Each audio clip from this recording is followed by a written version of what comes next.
So this is one of the longest and most impressive drivers that Cobra have released in quite some time, but there is a problem.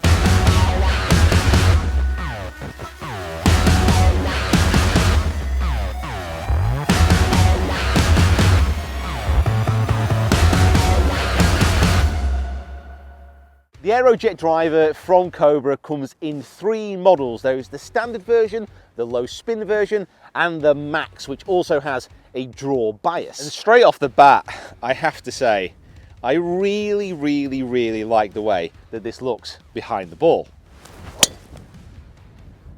The carbon crown, it's visible, but it's not offensive. It's a really nice classic shape, and like most Cobra drivers, I actually find it very easy to align. The name AEROJET comes from the aerodynamic design of this driver, which is interesting to a point. It's a hard sell to explain that this club just moves faster through the air. Also, for me, there is a problem because it's quite difficult to test. This might shock you, I don't actually have access to a wind tunnel. Now, there's something in this driver called a power bridge, which is, wow, that is offline, which is based on a design by Leonardo da Vinci for a self-supporting bridge. And yes, I know Leonardo da Vinci would never have spelt power PWR, but it's basically a 13-gram weight which connects the heel and the toe of the golf club. So this adds more rigidity to the club head, allowing the face to flex a little bit more. It's similar to what Callaway have done with their jailbreak technology, so they've linked the top of the club to the bottom. This is linking from side to side, but it's also free floating. Now, all of these things I quite like, but what I would also like is for you to absolutely smash that subscribe button. So the only difference in the head design is the back weight of the standard driver is removed and 2 weights are added to the front of the driver to help lower the backspin. Now, these 2 front weights in the LS, they can be switched around, and this will add a little bit more of a fade bias to this driver. Honestly, they feel strong and they feel powerful, and the ball really does come off hard off the face.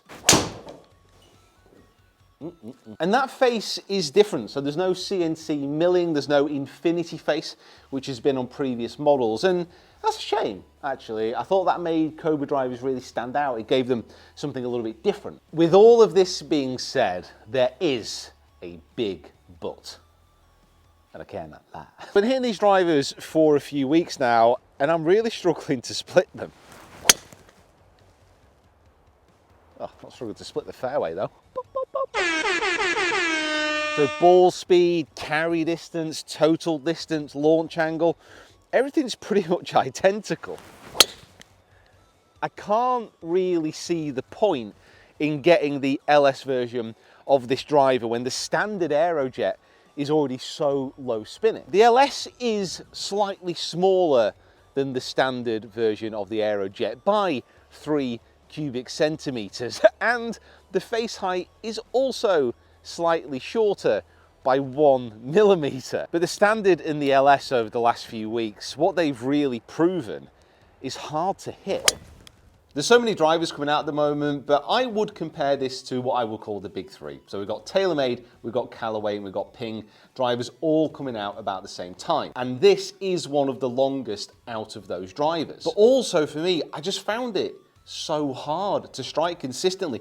Even looking at the driver, the impact marks are all around the face, and the face just looks small. Especially strikes in the toe and the heel, they just feel worse than these other competitors. For me, this driver is much better suited to lower handicap golfers, players who can strike the ball consistently well. The Max remains untested. I'm going to do a review on the super forgiving draw bias drivers later on this month or into February, but the LS and the standard AEROJET, I didn't really find that much difference between them. So I'll throw up here the data of the LS and the standard driver, and you can see that actually it competes as far as distance, as far as ball speed, as far as all the main factors that you want in a driver.